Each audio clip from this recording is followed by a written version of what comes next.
What is up, folks? Welcome back to the ThrillCat Cinema Lab. Well, we've got it. I've got it. It's here. It's in-house. It's configured. It's set up. It's running my theater. And I'm going to give you my real quick first impressions on the Sofabaton X2 remote. Stick around.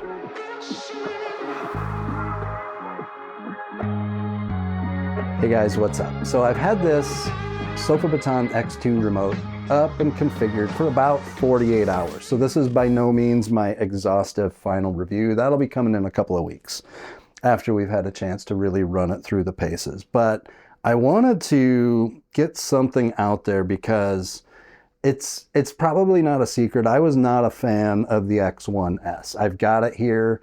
It's just kind of been boxed up and put away for quite a while. I didn't like the user experience of it or the feel of the remote. The X2 it takes all the best things about the X1S, which to me was the quick ability to set it up and the database of IR codes, and it puts them on just exponentially better hardware. It reminds me a lot of, I think it was the iPhone 6 and 6S, where it's got kind of the rounded beveled edges, which it feels really good. It's a nice, whatever this material is, kind of an aluminum design. It does have a plastic back, but it's kind of textured. It's kind of nice. The texture doesn't give you any extra grip, but it feels good.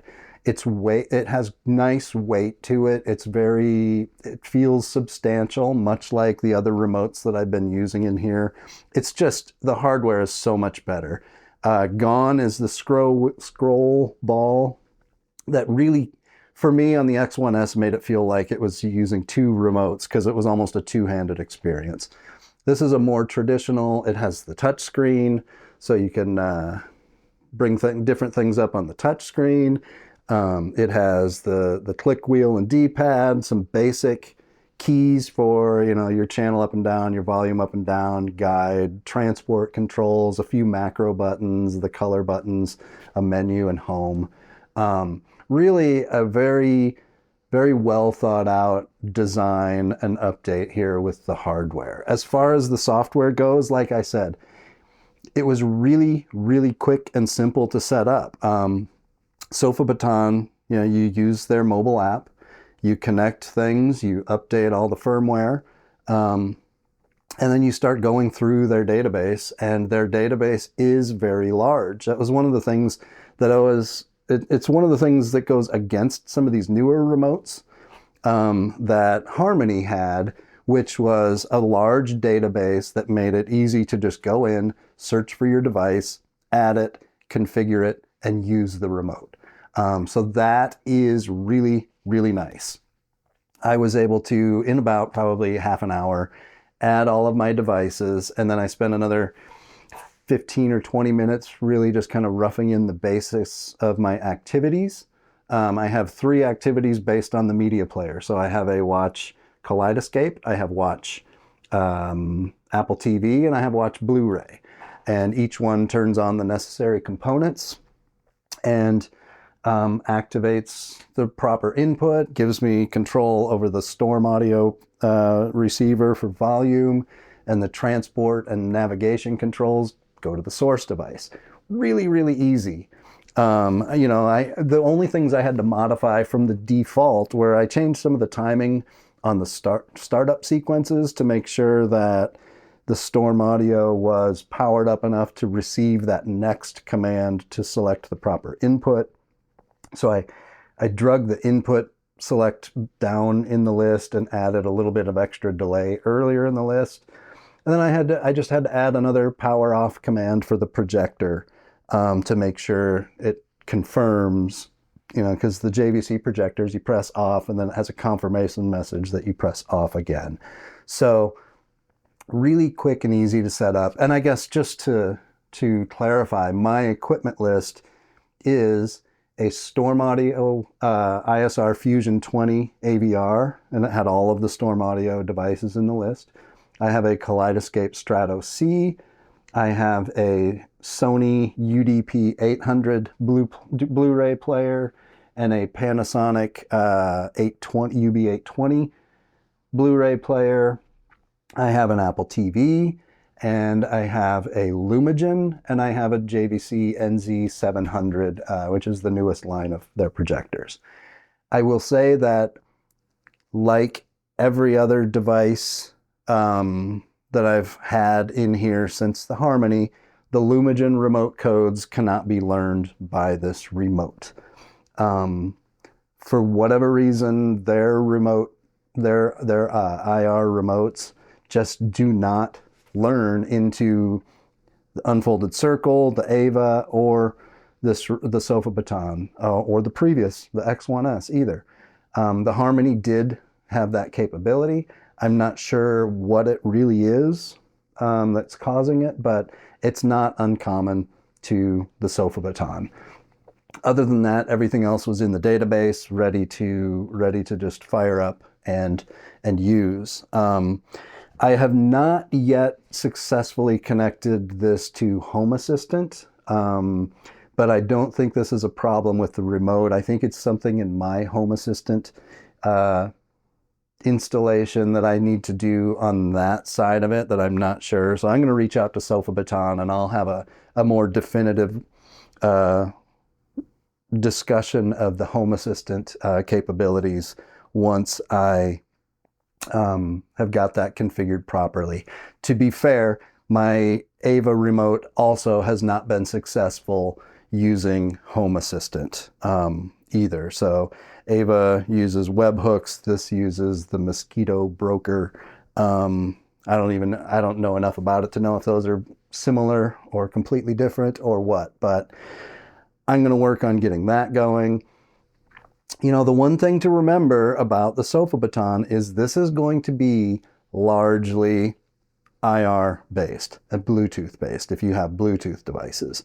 It's not, you know, like the Unfolded Circle and the Ava are very integration based. They're IP control. They're digging in and you know, two-way communication with those integrations. This is still very much IR focused. What that means in my initial use is that it, you know, it's not quite as quick and snappy as the IP controls, but it is rock solid and it's easy to set up, and you can go buy it now. You can buy it, order it off Amazon, order it directly from Sofabaton. I'll have links below. You don't have to go through a dealer. You don't have to get on Kickstarter or do a pre-order. You can just go buy this. And to me, that's a very attractive thing. It's like I said, the hardware is so much better. And you know, it's worked really, really slick. We've had zero real issues with it at all. Aside from it not learning the Lumagen, which is not exclusive to the Sofabaton. Last night, I had my partner, I told her, I'm like, you're driving tonight. The movie we're going to watch is on Kaleidoscape. It's up to you to fire everything up and, you know, get it all turned on and start the movie. She picked it up, and, you know, I did have to explain to her that the difference between devices and activities, because this defaults to a menu screen that you can select one or the other, or settings, sync, etc. And you have to go to the activities. So I did have to just explain that, you know, activities are what's going to fire everything up and get it all set to go. Devices will be like picking up the individual device remote control. So she picked this up and she got into the activities. The one thing she didn't really pick up on right away was that to launch an activity, you actually swipe across like you're unlocking an old school iPhone, versus just tapping the Watch Kaleidoscape or Watch Apple TV text there. So, but, you know, I told her, well, swipe across, follow the arrows, and she got that right away and had no problems actually doing it. She found the movie, we started the movie, and it was all fantastic. There's, you know, I've had it, it's only been 48 hours, but it's not missed anything in a startup script. It's always worked properly. Well, the first time, I guess, that was when I realized I was going to need to move the Storm Audio input selection later in the script with a little bit delay. But other than that, I mean, that was just the storm not being ready for that command to be sent yet. And once I fixed that, it's worked perfectly every time. We have the little IR repeater, which the setup in here is a little different from when I had the X1S and the Harmony in here, but because my equipment is right here, I used to have a shelf here where I have a rowing machine now, and so the little IR blaster is sitting right here on my rowing machine, so it can actually be out in front of all my devices. But it comes with a sufficient number of stick-on IR emitters that between the hub and the IR emitter and those blasters, I should be able to not have to have this on the rack. I can put this somewhere else and actually add the emitters to my devices. I also have a blaster in the back of the rack that can connect. I could connect it to that and have it a direct connection to the IR inputs on a lot of my devices as well. So yeah, this is a lot longer than I was expecting it to be, but it really is. It's been very impressive in terms of the quality and the reliability so far. The build quality is fantastic. It's a really nice piece of hardware. So yeah, the build quality is fantastic. The reliability's been great. Haven't really tried to stress the battery yet, but I've had no issues with battery. Yeah, so we're going to keep using it for a couple more weeks before I put together my final, more polished review on this remote. But in the comments below, tell me what questions do you have about the X2 remote from Sofabaton? What do you want me to test? What do you want me to answer? How do you want me to try and break it? Like, what do you want me what questions do you want me to answer in my final review so I can make sure that I'm putting together the best possible content for you? Like I said, I'm going to have links in the description so you can get it directly from Sofabaton. You can get it directly from Amazon, whichever you prefer. I'll have a link down below. Those are affiliate links and they help justify the time I spend doing all this. But yeah, if you're interested, I'm going to say right now, my recommendation would be go get it, whether you use one of my affiliate links or if you don't. I think right now I can already highly recommend this remote for no other fact than it's available today. It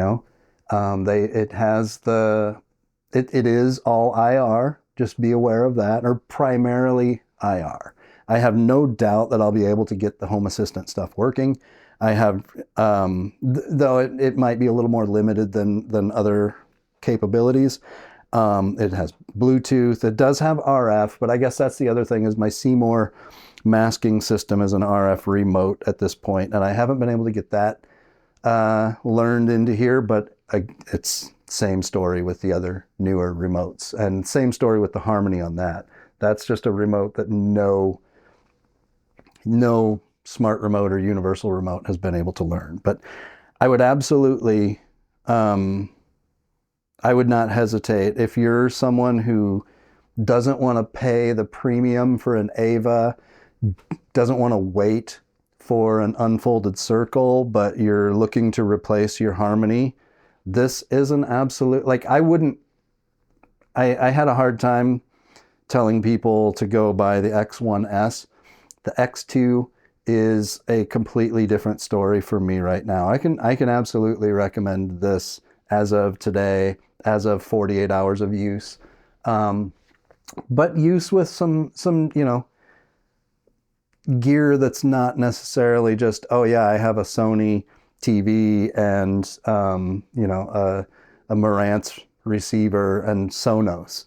Like this is not your run-of-the-mill equipment stack here, and everything but the Lumagen is working with it. I would also, another quick note, obviously this isn't a scripted video.